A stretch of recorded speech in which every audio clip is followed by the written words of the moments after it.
கிறிஸ்துவுக்குள் பிரியமானவர்களே, ஆண்டவராகிய இயேசு கிறிஸ்துவின் நாமத்தில் உங்கள் யாவரையும் அன்போடு நாங்கள் வாழ்த்துகிறோம். இந்த லெந்து காலத்தின் மத்திய பகுதிக்குள்ளாக கடந்து வருகிற பாக்கியத்தை ஆண்டவர் நமக்கு கொடுத்திருக்கிறார். ஒவ்வொரு நாளும் சாமுவேல் பவுல் ஐயர் எழுதிய ஆத்துமநேசரின் அங்க மகத்துவத்திலிருந்து சிலுவை தியானங்களை நாம் கற்று வருகிறோம். இந்த நாளிலும் ஆத்துமநேசரின் வாய் என்கிற தலைப்பில் நாம் தியானிக்க இருக்கிறோம். இதை உங்களுக்கு தொகுத்து வழங்குகிறவர் reverend David Paramanandam, diocese of Bombay, church of North India, Mumbai, India. Produced by கமேரியல் பைபிள் காலேஜ், மும்பை, இந்தியா. இந்த நாளின் தியானத்திற்கு ஆரம்பமாக நாம் ஜெபம் செய்வோம். எங்கள் அன்புள்ள பரமபிதாவே, எம் ஆத்தும நேசராகிய இயேசு கிறிஸ்துவின் திரு பாடுகளை தியானிக்கும் இந்த வேளையில் எங்களோடு இரும். சிறப்பாக கிருபையின் ஊற்றாகிய உமது குமாரனின் திரு வாயை எண்ணி உம்மை துதிக்கிறோம். வாழ்வு தரும் கிருபையை பொழிந்ததும் காற்றையும் கடலையும் அதட்டி அடக்கி வல்லமை பொருந்தியதுமாய் உமது வாய் சிலுவையில் எங்களுக்காக பாசிப்பயிறு போன்ற காடியை குடித்து கசப்பை ஏற்றதே. ஒருபோதும் பாவம் செய்யாத பரிசுத்தமுள்ள அந்த வாயினால் சீஷர்கள் மேல் பரிசுத்த ஆவியானவரை ஊதி உயிர்ப்பித்து உமது மேன்மையை நினைக்கிறோம். ஆண்டவரே, இந்த தியானத்தின் வழியாக உமது வார்த்தைகளின் வல்லமையை நாங்கள் உணரவும், உமது வாய் எங்களுக்காக சுமந்த வேதனைகளை தியானித்து உமக்கு நெருக்கமாய் வரவும் கிருபை தாரும். மீட்பர் இயேசுவின் நாமத்தில் ஜெபிக்கிறோம் பிதாவே, ஆமேன்.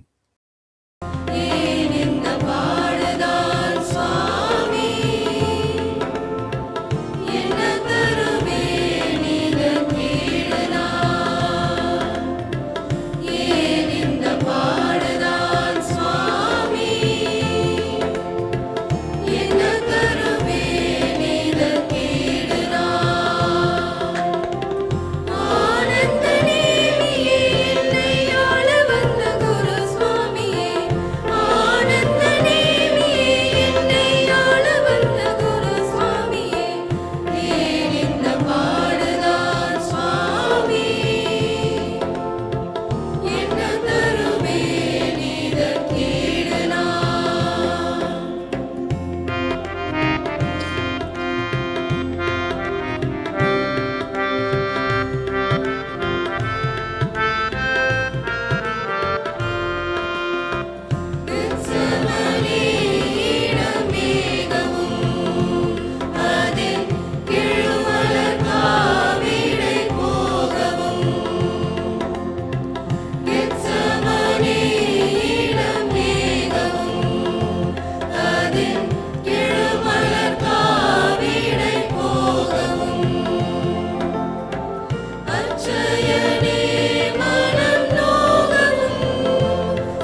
ஆத்தும நேசரின் அங்க மகத்துவம். தியானம் 20. ஆத்தும நேசரின் வாய். இந்த நாளின் தியானத்திற்கான வேத பகுதிகளை நான் வாசிக்கிறேன். எல்லோரும் இயேசுவுக்கு நற்சாட்சி கொடுத்து அவருடைய வாயிலிருந்து புறப்பட்ட கிருபையுள்ள வார்த்தையை குறித்து ஆச்சரியப்பட்டார்கள். இது என்ன வார்த்தையோ? அதிகாரத்தோடும் வல்லமையோடும் அசுத்த ஆவிகளுக்கும் கட்டளையிடுகிறார். அவைகள் புறப்பட்டு போகிறதே என்று ஒருவரோடு ஒருவர் பேசிக்கொண்டார்கள். தாகமாயிருக்கிறேன் என்றார். காடி நிறைந்த பாத்திரம் அங்கே வைக்கப்பட்டிருந்தது. அவர்கள் கடற்காளானை காடியிலே தோய்த்து ஈசோப்பு தண்டில் மாட்டி அவர் வாயினிடத்தில் நீட்டி கொடுத்தார்கள். அவர் பாவம் செய்யவில்லை. அவருடைய வாயிலே வஞ்சனை காணப்படவும் இல்லை. அவர்கள் மேல் ஊதி பரிசுத்த ஆவியானவரை பெற்றுக்கொள்ளுங்கள். எவருடைய பாவங்களை மன்னிக்கிறீர்களோ அவைகள் அவர்களுக்கு மன்னிக்கப்படும். எவருடைய பாவங்களை மன்னியாதிருக்கிறீர்களோ அவைகள் அவர்களுக்கு மன்னிக்கப்படாதிருக்கும் என்றார். இந்த வசனங்களை லூக்கா 4 அதிகாரம் 22 வசனத்திலும், யோவான் 19 அதிகாரம் 28, 29 வசனங்களிலும், 1 பேதுரு 2 அதிகாரம் 22 வசனங்களிலும், யோவான் 20 அதிகாரம் 22, 23 வசனங்களிலும் நாம் காணலாம். இந்த நாளின் போதனை நம்முடைய இரட்சகராகிய இயேசுவினுடைய திருவாயை பற்றி பேசுகிற மேலே காட்டிய வாக்கியங்களால் அவருடைய வாய் முதலாவது கிருபையுள்ள வசனங்களை பொழிந்தது என்று தெரிய வருகிறது. கிருபையினாலும் சத்தியத்தினாலும் நிறைந்திருந்தார். அவருடைய பரிபூரணத்தால் நாம் கிருபையின் மேல் கிருபை பெற்றோம். தேவன் நமது மேல் பொழியும்படி சித்தங்கொண்ட கிருபா நதி நமது இரட்சகராகிய இயேசுவின் வாயாகிய வாய்க்காலின் வழியாய் வடிந்தது. அவருடைய கிருபையுள்ள வசனத்தில் 2 கேளுங்கள். வருத்தப்பட்டு பாரம் சுமக்கிறவர்களே, நீங்கள் எல்லாரும் இடத்திலே வாருங்கள், நான் உங்களுக்கு இளைப்பாறுதல் தருவேன்.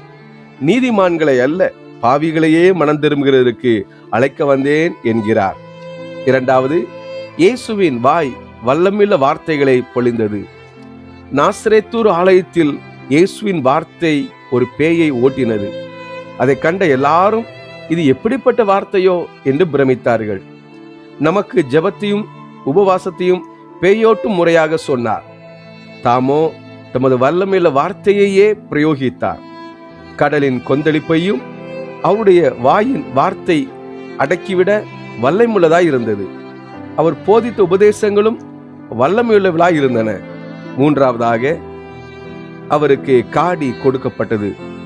சிலுவையில் அறையப்படுகிறவர்களுக்கு வெறி உண்டாக்கும் ஒருவித காடி கொடுக்கப்படுகிறது வழக்கம்.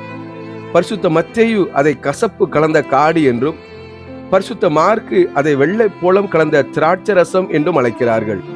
இரட்சகர் கொல்கதாவுக்கு போய் சேர்ந்தவுடனே வழக்கப்படி இந்த மதுவை கொடுத்தார்கள்.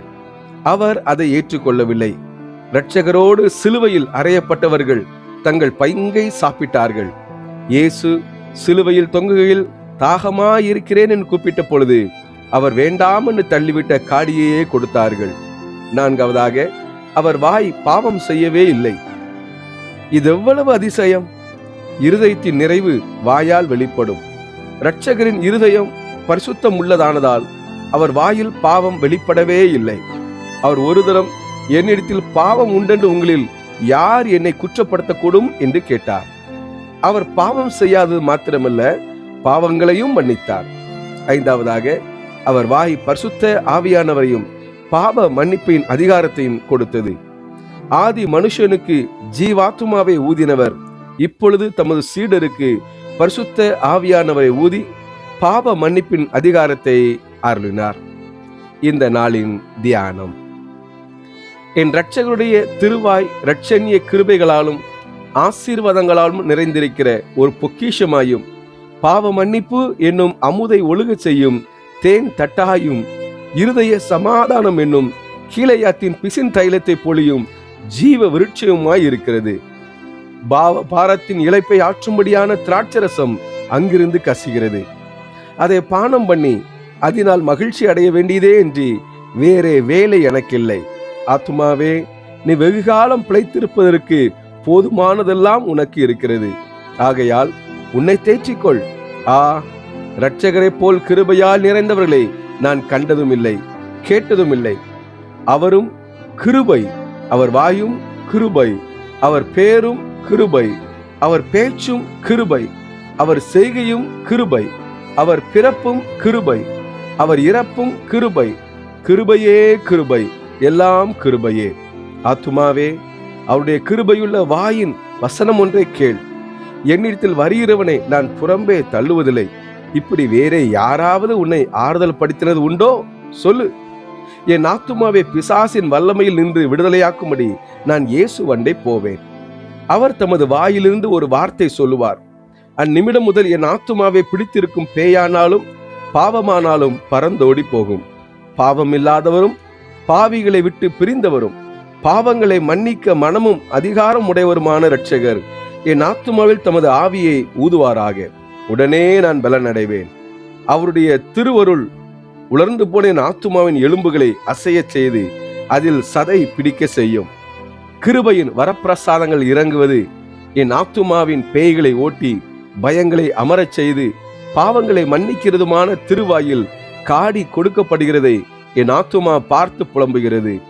ஆ, என் ஆத்தும நேசரே, கெத்செமனில் உமது பிதா தந்த பாத்திரத்திலும் இது கசப்புள்ளதா? நீர் 33 வருடமாய் குடித்த வியாகுல பானத்திலும் இது கசப்புள்ளதா? இல்லையே. பின்ன ஏன் நீர் அதை தள்ளிவிட்டீர்? தாகமெடுத்த உமக்கு அந்த பாதகர் ஜலம் கொடுக்கலாகாதா? சிசேராவை கொன்ற யாகேல் தண்ணீர் கேட்டவனுக்கு பாலையும் வெண்ணையும் கொடுத்து கொன்றாளே.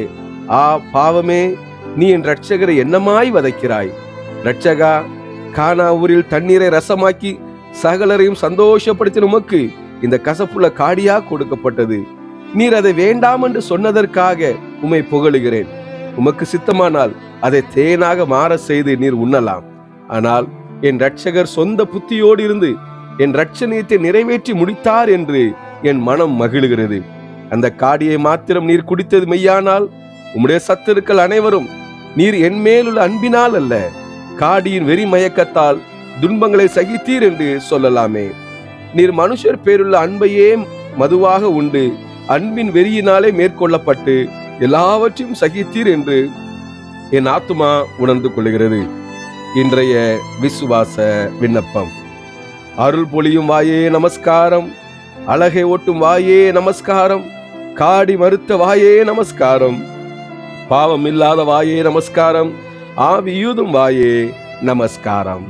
நாம் ஜெபம் செய்வோம்.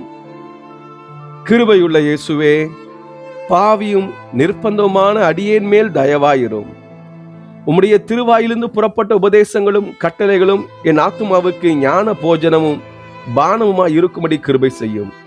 நான் உம்முடைய வசனங்களின்படியே நடக்கத்தக்க நல்ல இருதயத்தை உமது அடியானுக்குள் சிருஷ்டிக்க என் மேல் ஊதியருளும். நீர் ஊது மட்டும் புதிய மனுஷன் என்னில் உருவாக்கப்பட மாட்டான். சீடருக்கு திருவாயால் ஊதிர இயேசுவே, அடியான் மேலும் ஊதியருளும்.